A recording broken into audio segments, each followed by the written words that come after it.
videos ei ole üldse lihtne teha. Esiteks, ma ei oska lõigata keskelt lõike maha, et kui vahepeal toodan teile jama, siis et ma lõikaks selle jama maha, aga ma ei oskan ainult algust ja lõppu muuta. Aga ma tahaks ilmsesti teha video sellest, et tööohutus algab heast nägemisest. Kui sa näed ikka kehvasti, kasutad halbasi kaitseprille, siis on juba tööohutuses error sees. Ja see ei ole üldse tegelikult suur murekoht, sest lahendus on kiire, lihtne. Tule minu juurde nägemiskontrolli, valime sulle super ägedad tööprillid. See on pigem soodne ost ja teeme selle asja korda.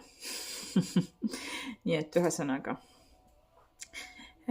tule